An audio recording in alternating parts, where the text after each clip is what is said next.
Hello everyone, আমার ব্লগে তোমাদের সবাইকে ওয়েলকাম। আমি রাস্তা থেকেই ব্লগটা কন্টিনিউ করছি। তোমরা এতক্ষণ বুঝেই গেছো আমরা এখন কোথায় যাচ্ছি, তবুও তোমাদেরকে বলে দিই। আজকে আমরা যাচ্ছি মন্দিরে, মায়ের মন্দিরে, যেখানে আমরা গাড়ির পুজো দেব। তো ফুল ফ্যামিলি, আমি, মা, বাবা, ভাই, আমার আদ্রিত, সবাই মিলে রেডি হয়ে এই যে পৌঁছে গেছি অলরেডি। তো 12টা নাগাদ আমরা পৌঁছেছি। আর এখানে এসে এসে দেখি সমস্ত বাইকের পুজো কিন্তু ফার্স্টে হচ্ছে। তো এগুলো কমপ্লিট হওয়ার পরেই আমাদের গাড়ির পুজো হবে। তো যাই হোক, আমরা এখানে গাড়ির পুজো দেখছিলাম। তারপরে এই যে আমাদের গাড়ির পুজো শুরু হয়ে গেছে। আর এদিকে আদ্রিত আমার কোলে ঘুমিয়ে রয়েছে। ওকে কোথাও নিয়ে গেলে কিন্তু সেরকম জ্বালা হয় না আপাতত, মানে ও কিন্তু ঘুমিয়ে ঘুমিয়ে এসেছে। বাট যাওয়ার সময় কি করবে আমি জানি না। এখানে দেখো পুরোহিত আঙ্কেল স্বস্তিক চিহ্ন আঁকিয়ে দিচ্ছে গাড়িতে। এটার প্রসেস কিন্তু অনেকেই জানে না, কিন্তু যেটা আঁকিয়ে দিচ্ছে, যেটা তোমরা ফলো করতে পারো, এটাই কিন্তু আসল নিয়ম স্বস্তিক চিহ্ন আঁকার। এরপরে হচ্ছে কি যে গাড়ির পুজো দেওয়ার সমস্ত ভিডিওই আমি তোমাদের সাথে শেয়ার করছি ধীরে ধীরে।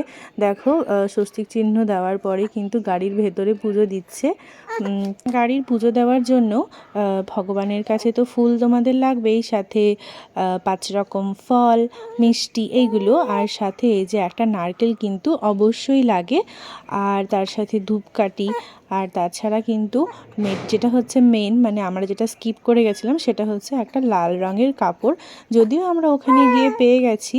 এই যে আদ্রিত পাশ থেকে কথা বলছে। তোমাদেরকে মোটামুটি সমস্ত কিছুই বললাম যে পুজো দিতে গেলে কি কি লাগে। তো এই যে গাড়ির ইঞ্জিনেও দেখো, যেটা হচ্ছে কি যে গাড়ির মেন মানে ইঞ্জিন, তো এখানে হচ্ছে কি যে একটা স্বস্তিক চিহ্ন আঁকিয়ে দিল। হ্যাঁ, আর গাড়িতে কিন্তু পরানোর জন্য একটা বড় মালা লাগবে, যেটা হচ্ছে কি যে গাড়ির সামনেই পরানো হবে আর কি।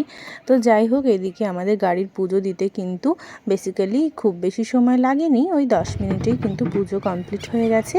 আর হ্যাঁ, আর একটা জিনিসও কিন্তু লাগে, যেটা হচ্ছে তোমরা বাড়ি থেকেই তৈরি করে নিয়ে যেতে পারো, যেটা হচ্ছে লেবু লঙ্কা, ওই যে মালাটা আর কি, যেটা গাড়ির সামনে ঝোলানো হয়। আর তার সাথে এক্সট্রা 4টে লেবু তোমাদের লাগবে। গাড়ির পুজো তো কমপ্লিট হয়ে গেল। এরপর আমরা মায়ের কাছে প্রণাম করে তারপরে বাড়ি ফিরে যাব। তো যাই হোক, তোমাকে ওই যে 4টে লেবুর কথা বললাম, ওই প্রসেসটাই এখন আমাদের হবে। তো সেটারই আর কি প্রিপারেশন হচ্ছে। তো যাই হোক, তার মধ্যেই তোমাদের সাথে আমি কিছু কথা শেয়ার করি। তোমরা অনেকেই ভাবছো বা অনেকেই বলেছো যে এইটুকু বাচ্চাকে নিয়ে কিভাবে অত দূর আমি জার্নি করতে পারি। আসল কথা কি জানো তো, আমি ভগবানকে অনেক বিশ্বাস করি। ভগবান আমার সাথ দেয় বলেই আমি এগুলো পারি। আর সব সময় জানো তো, ওই শরীর অসুস্থতার অজুহাত দেখিয়ে শুয়ে থাকা বা বসে থাকা, এই জিনিসটা পারি না।